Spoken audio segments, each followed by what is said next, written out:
نحمده ونصلي على رسوله الكريم اما بعد فاعوذ باللہ من الشیطان الرجیم بسم اللہ الرحمن الرحیم۔ میں سب سے پہلے مسعد صاحب کو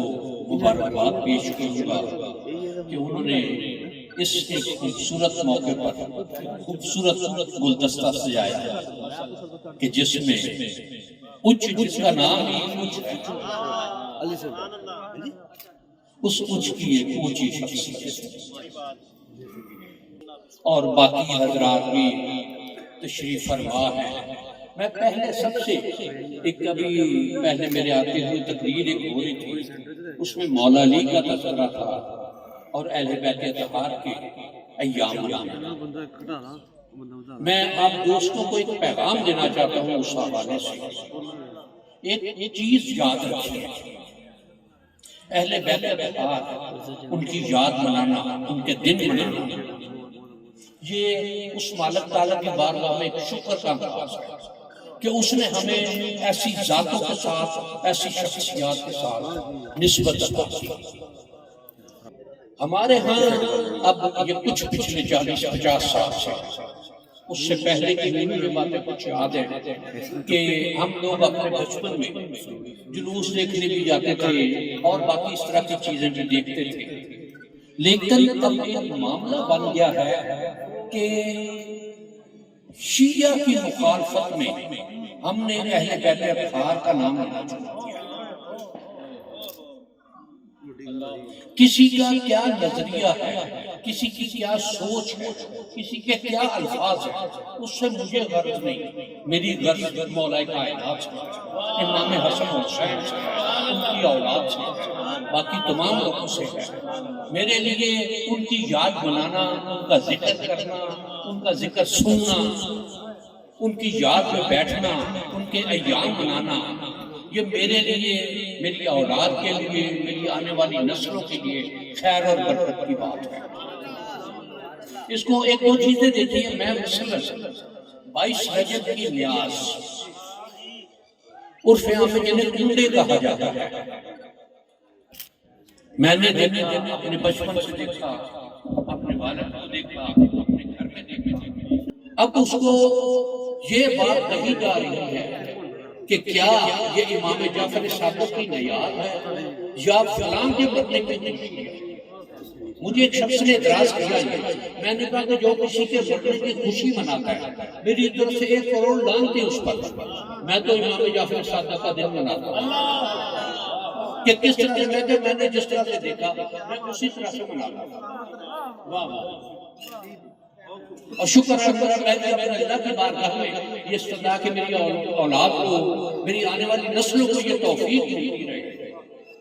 کہ وہ اہل بیت اطہار کے ایام مناتے ہیں۔ نعرہ حیدری، نعرہ حیدری۔ اب اس میں ایک بات اور بھی ہے، 18 ذی الحج ہمارے لیے ایک بڑا احترام کا دن ہے، اور یہ دن مولا کائنات کی ذات کے حوالے سے کہ جس دن نبی کریم صلی اللہ علیہ وسلم نے ایک مقام پر حج سے واپس آتے کھڑے ہو کر یہ من کنت مولا فہذا علی مولا ہوں، کہ جس کا میں مولا ہوں یہ علی، یہ ساتھ ہے، ہذا علی،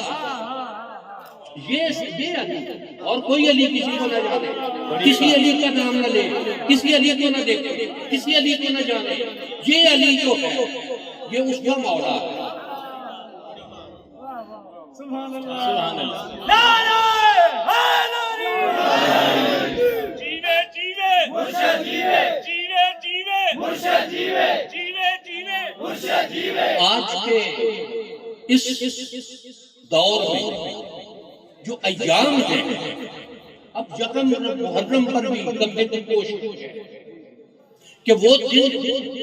26 اور 29 ذی الحج کہ حضرت عمر فاروق رضی اللہ تعالیٰ عنہ کو 26 کو زخم لگا اور 29 کو آپ کی شہادت ہوئی، 29 ذی الحج کو۔ اس 29 ذی الحج کو کھینچ کر یکم محرم پر لے کر جانے کی کوشش کی جا رہی ہے۔ ہمارے نظریے میں، میرے عقیدے میں، میری سوچ میں، میرے خیال میں کہ محرم کے دن پہلے 10 دن مولا حسین کے وہ انہی کی یاد کے لیے، انہی کے تذکرے کے لیے، انہی کے نام کے لیے تھے بھی، ہیں بھی، اور انشاءاللہ رہیں گے بھی۔ یہ جو آج رکھنا ڈال رہے ہیں، مجھے ایک عجیب اتفاق ہوا کچھ دن پہلے، میں ایک جگہ تھا، یہی بات میں نے کہی کہ کسی کی مخالفت میں اپنے محبین کا، جو ہمارے محبوب ہیں، ان کی تذکرہ مت چھوڑیے، ان کی یاد مت چھوڑیے۔ اس میں پھر بات آئی حضرت ابوبکر صدیق، حضرت عمر، حضرت عثمان رضی اللہ تعالیٰ عنہ کی، تو مجھے ایک شخص نے کان میں کہا کہ آپ نے بہت اچھا کیا، یہ تذکرہ بھی کر دیا۔ میں اس بات کا قائل ہوں کہ اگر تذکرہ علی ہے تو صرف علی کی بات ہے، تذکرہ ابوبکر ہے تو صرف ابوبکر کی بات ہے، تذکرہ عمر ہے تو صرف عمر کی بات ہے، تذکرہ عثمان ہے تو صرف عثمان کی بات ہے، تقابل کوئی نہ ہو، اس لیے کہ ان کی ذاتوں میں تقابل کوئی نہیں ہے، انہوں نے اپنا تقابل کوئی نہیں کیا، آپس میں ایک دوسرے کے بارے میں نہیں سوچا، نہیں بات کی، نہیں کہا کہ میں اسے بہتر ہوں یا یہ میرے سے کم ہے، یا یہ اس سے بہتر ہے، یہ اس سے کم ہے۔ ہمیں جس کی جو عظمت ہے میرے ذہن میں، میری نزدیک، میری سوچ میں مولا علی، وہ ان کے جو کل ایمان ہے، اور جو کل ایمان ہے اس کی اتباع کرنا ہمارے لیے لازم ہے۔ اور یہ اس بات کو کہ مولا علی جن کے بارے میں یہ ارشاد ہے کہ علی کا چہرہ دیکھنا عبادت ہے، حضرت عائشہ صدیقہ رضی اللہ تعالیٰ عنہا اپنے والد سے پوچھتی ہے کہ آپ کیوں کہ جب بھی علی سامنے ہوتے ہیں آپ انہی کو دیکھتے کیوں رہتے ہیں؟ تو ارشاد فرمایا کہ کیا تم نے نبی کریم صلی اللہ علیہ وآلہ وسلم کا یہ ارشاد نہیں سنا کہ علی کا چہرہ دیکھنا عبادت ہے؟ تو میں تو یہ جب بھی مجھے علی میرے سامنے آتے ہیں میں تو اللہ کی عبادت میں مصروف رہتا ہوں، اللہ کے رسول کی عبادت میں مصروف رہتا ہوں کہ علی کا چہرہ دیکھتا رہتا ہوں، وہ میری عبادت بنتی چلی جاتی ہے۔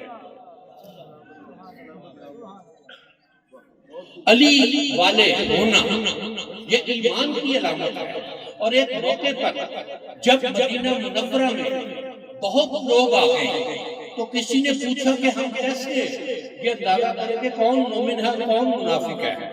ارشاد فرمایا، اور یہ آج بھی یہ بات موجود ہے، یہ ارشاد فرمایا کہ جو کوئی جس کے بارے میں شرع کی بات ہو اس کے سامنے علی کا تذکرہ کرو، جس کا چہرہ کھل اٹھے،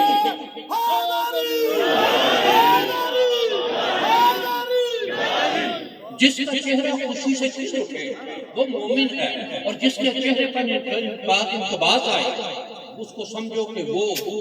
منافق ہے۔ علی کا تذکرہ کرنا یہ تو ایمان کو دائیں بائیں کر دیتا ہے، ایمان کو آگے پیچھے کر دیتا ہے، ایمان کو صحیح غلط بتا دیتا ہے۔ اور یقیناً علی کا تذکرہ، میرے ایک دوست ہیں ہمارے، وہ ایک بات کہتے ہیں، کیا علی صحابی نہیں ہے؟ لیکن علی کی 2 ڈگریاں ہیں، ابوبکر و عثمان کی 1 ڈگری ہے، وہ صحابی ہیں، مولا علی کزن بھی ہیں، اہل بیت کرام میں بھی شامل ہیں، سیدہ فاطمہ کے خامد بھی ہیں، اور صحابی بھی ہیں، امام حسن بھی صحابی ہیں، امام حسین بھی صحابی ہیں، اور وہ صحابیت کا مقام جو ہے وہ ان تک پہنچتا ہے کہ انہوں نے نبی کریم صلی اللہ علیہ وسلم کو حالت ایمان میں صرف دیکھا نہیں ہے، انہوں نے تو ان پر سواری کی۔ ایک چھوٹی سی بات کہتے ہیں، آپ حضرات کو جمعے کی نماز یا عیدین کی نماز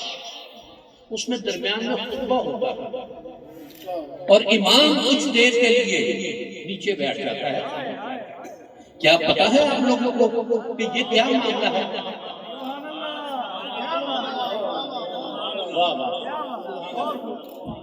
اور یہ واقعہ یہ ہے کہ اس طرح سے اگر خطبہ نہیں کہا جائے گا تو وہ خطبہ نہ جمعے کا خطبہ ہوگا نہ عیدین کا خطبہ ہوگا، کہ ایک موقع پر نبی کریم صلی اللہ علیہ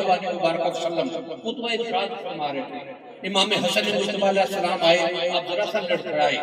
آپ منبر چھوڑ کر نیچے آ گئے اور امام حسن مصطفیٰ علیہ السلام کو کچھ دیر کے لیے اپنے گھٹنے اپنے زانوؤں پر بٹھا لیا۔ جب وہ سنبھلے، آپ کی طبیعت میں سنبھلی، تو آپ نے پھر انہیں نیچے بٹھا کے اور پھر خطبہ شروع کیا۔ اب قیامت تک جب تک یہ کائنات موجود ہے، جب تک ایک بھی کلمہ کو موجود ہے،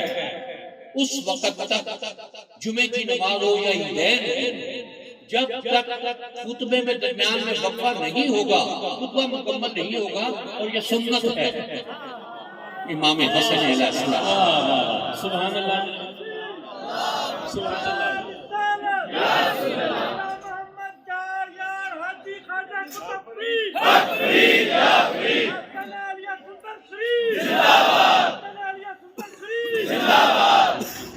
مجھے اجازت ہے، میں آپ کی بات کو تھوڑا سا بڑھاتا ہوں۔ یہ کہ خانقاہ پر ایک حضرت باہیت بستامی رحمہ اللہ تعالیٰ، ان کی خانقاہ پر لکھا ہوا ہے کہ یہاں آنے والے سے اس کا مذہب اس سے پوچھو کہ اس کو بھوک تو نہیں لگی، اور اس کا عملی اظہار کہ ایک موقع پر پاک پتن شریف میں لنگر تقسیم ہو رہا تھا، ایک جھاڑو دینے والا آیا اور اس نے یہ پوچھا کہ کیا مجھے کھانا مل جائے گا؟ اس کا ہاتھ دھلوایا اور بٹھا دیا گیا۔ اور جس طرح سے واقعات میں لکھا ہوا ہے کہ ایک پلیٹ میں ایک ترکابی میں 2 لوگ بیٹھ کر کھانا کھا رہے تھے، وہ اکیلا تھا۔ بابا حضور تشریف لائے، اس سے کہا کہ اگر مجھے اجازت دو تو میں تمہارے ساتھ بیٹھ کر کھانا کھا لوں۔ دیکھیے، میں بعد میں کہوں کہ ایک صاحب ایک بزرگ کے ہاں بیعت تھے اور ان کے زیر تربیت تھے، جب تکمیل ہوئی ان کے علوم کی تو انہوں نے مرشد سے اجازت طلب کی کہ میں فلاں علاقے میں دین کی تبلیغ کی ضرورت ہے، کیا آپ اجازت دیتے ہیں میں وہاں جاؤں؟ تو اس کے مرشد نے انہیں ایک نصیحت کہ میں تمہیں نصیحت کر رہا ہوں، تم وہاں جا رہے ہو، تبلیغ کرتے وقت اس بات کا خیال رکھنا کہ تمہیں زبان نہ ہلانی پڑے، تمہارا عمل اس طرح کا ہوگا۔ اور یہ جو میں نے بابا حضور کا واقعہ بیان کیا، اس میں ہوا یہ بات نہیں کہ وہ جو مہتر تھا، جو غیر مسلم تھا، گھر گیا، گھر جا کے نہایا دھویا، کپڑے بدلے، اپنے بچوں کو ساتھ لیا اور واپس آیا اور آ کے کہا کہ مجھے کلمہ پڑھائیے۔ یہ اللہ کے دوستوں کا کمال ہے کہ انہوں نے دین کی تبلیغ کی ہے بغیر کسی کو قرآن اور حدیث سنائے، اپنے عمل سے۔ اور اس عمل کے حوالے سے نبی کریم صلی اللہ علیہ وآلہ وسلم کا ایک ارشاد ہے کہ انما بعثت لاتمم مکارم الاخلاق، میں لوگوں کے اچھے اخلاق کی تکمیل کے لیے مبعوث کیا گیا ہوں، بھیجا گیا ہوں۔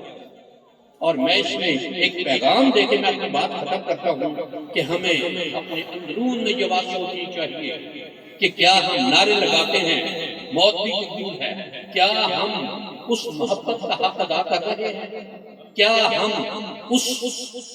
امتی ہونے کا حق ادا کر رہے ہیں، کیا ہم مسلمان ہونے کا حق ادا کر رہے ہیں کہ جہاں ہمیں ضرورت ہو کہ ہمیں نبی کریم صلی اللہ علیہ وآلہ وسلم کے اسوہ حسنہ پر کیسے چلنا ہے۔ ہم ایک لمحے میں بھول جاتے ہیں کہ ہمارے لیے تعلیمات کیا ہیں، نبی کی تعلیمات کیا ہیں، نبی کا انداز کیا ہے، نبی کی اپنی سنت کیا ہے، نبی کے ارشادات کیا ہے اس بارے میں۔ اور یہ بات کہ ہمیں بجائے اس کے کہ یہ نعرے لگائے کہ موت قبول ہے، اس کے بجائے اس بات کو اپنے اندر رکھیں کہ ہمیں سچا امتی بننا ہے، اور اللہ تعالیٰ ہمیں سچا امتی بننے کی توفیق عطا فرمائے۔ وآخر دعوانا ان الحمد للہ۔ سبحان اللہ۔